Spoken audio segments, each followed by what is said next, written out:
Hey, Spirit Farmers.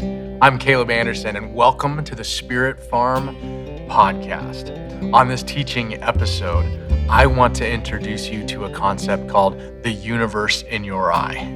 And this is particularly relevant to you if you felt small, if perhaps you've been having the feeling that God is big and out there and somewhere and maybe paying attention to you, maybe not interested in what's going on in your little life.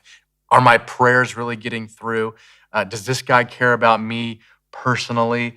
Maybe in the 7 billion people on this planet, you've wondered, how is my contribution significant? How am I unique? I want to show you something visually. I want to paint a picture with words at the same time. And as we do this, what's going to happen is that whole idea, that fear almost, that concern of being small in the midst of a massive and ever expanding universe, that's going to be confirmed for a moment. But we're then going to turn toward significance. We're going to feel small for a moment, and that's appropriate, I think. I think humility is appropriate, but we're going to turn it from small to significant. So go with me on this journey, would you? There's a lyric from an ancient song written down in the Psalms, in the Old Testament part of the scriptures, that says, "Lord, you have been our home since the beginning. Before the mountains were born and before you created the earth and the world, you are God. You have always been, and you always will be." Now, when I think about stuff like that, the harder I think about it, the more my brain wants to hurt, because I can't grasp, I can't fathom, God being before that there was anything, that he's the one who always has been, always will be. And he, by the way, is an inappropriate way. God is all the gender. God is outside of gender, certainly, but forgive me for having to try to be specific here or reading the text. Here's another verse. "The heavens declare the glory of God, and the skies announce what his hands have made." Did you know that the skies are talking to you? That the heavens and the sky above is whispering to you, maybe shouting, but we rarely tune in. We rarely pay attention. There are so many things that are closer and right in front of us that are distracting us. We're on information and technology overload, distracted by all the shiny things that are just coming at us constantly. How important might it be to push some of that to the side so that we can tune in and pay attention, that the heavens, the skies are speaking? There's a message that's being communicated. Am I listening? Am I aware? Or am I lost in my own little myopic world, just feeling small and insignificant because of the vastness of nature and creation around me? One more verse. This is another lyric from the Psalms. "The Lord merely spoke and the heavens were created. He breathed the word and all the stars were born." Imagine then if God sneezes. Maybe that's like where the asteroids and the meteors, maybe that has something to do with that. But this is a God who just speaks things into being, who breathes, and stars are everywhere. The God who holds this expanding universe in his hand. That's a big stinking creator. That's a big God. There are 100+ billion stars just in the Milky Way galaxy alone. 100+ billion. And if our technology were improved, the scientists think there would actually be at least 200 billion stars just in the Milky Way galaxy. I can't even fathom that magnitude. If you're watching this podcast, I'm going to show you a video in just a moment if you're not, just try to imagine what you've seen from space and how it just keeps on going. Here are some fun facts about our sun. The sun, did you know, is 10,000 degrees Fahrenheit on the surface. That's warm. 93 million miles away from Earth. Over 1 million Earths would fit in the sun. Someone described it for me this way, that if the Earth was a golf ball, you could fill an entire yellow school bus with Earths. And that would be the equivalent of the Earth to the sun. The sun is massive. And it is so incredibly far away that we can't even comprehend with our little minds how big just this galaxy is. How about the star called Betelgeuse? It's 2 times the size of the Earth's orbit around the sun.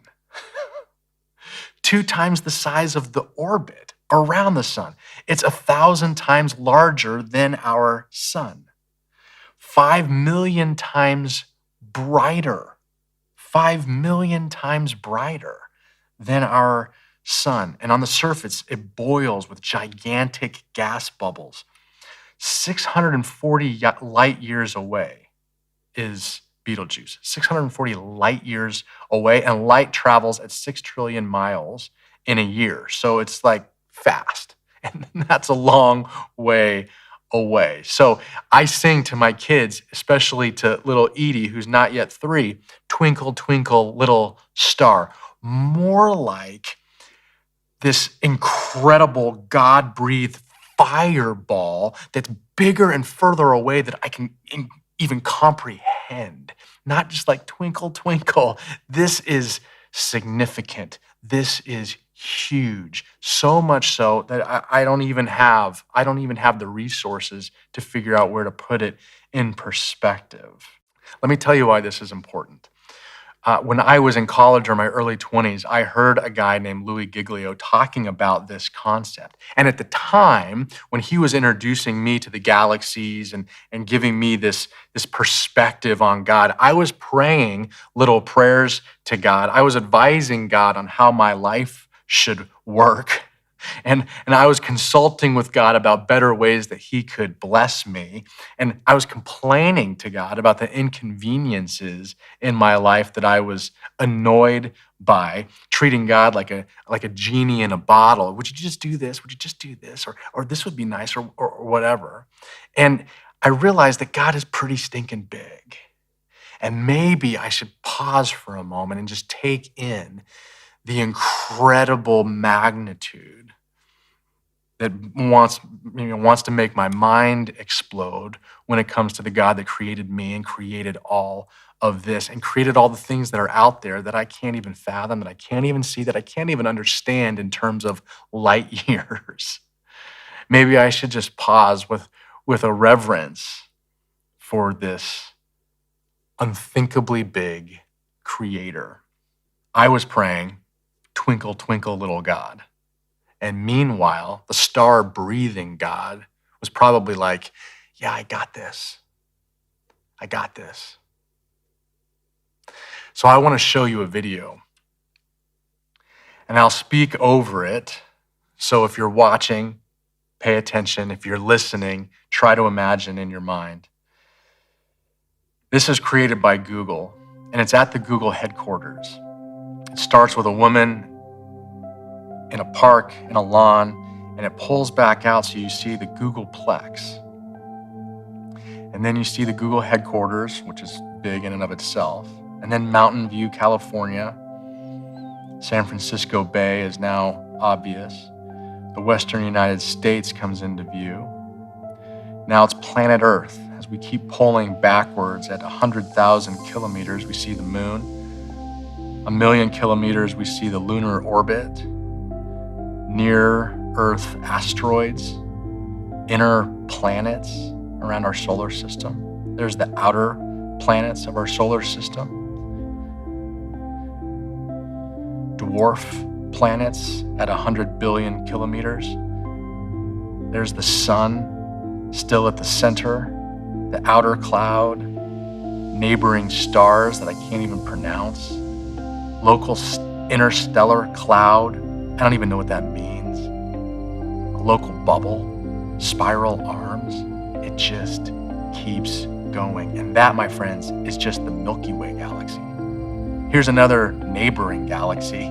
That's our neighborhood of galaxies. That's just a galaxy group.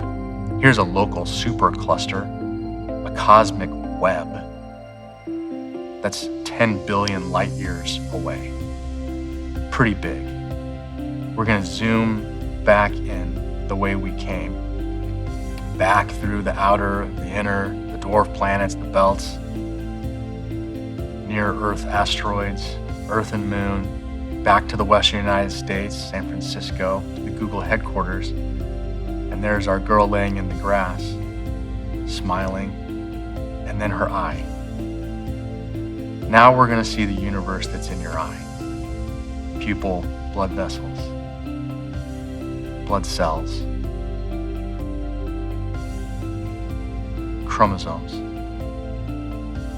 tip of a chromosome, fibers, group of atoms, oxygen atom. We're diving deeper.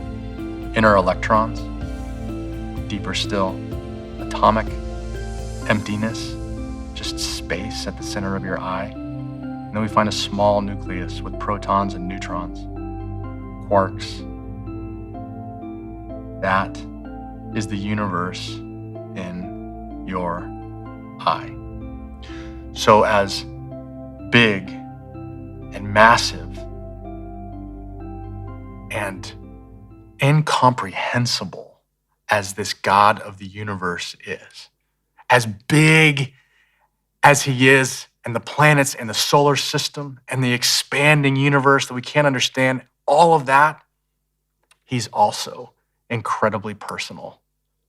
So much so that he created a universe just within your eye. There is so much mystery. There is so much intricacy. There is so much to your DNA, to the protons, to the neutrons, to the atoms that make up who you are, completely unique, not forgotten, not overlooked, that in the vastness of everything in creation, that he knows you, that he designed you completely unique. He has not forgotten you. He knows, this God knows what you are going through, is with you in the middle of it, is aware of your questions, is not threatened by your doubts, is closer than you can imagine, having knit you together piece by piece for a purpose. So if you have felt small of late, that's okay, because in the scope of the universe, we are small, really stinking small, and there should be an element of humility that grounds us there. But at the very same time, don't miss this. You are significant.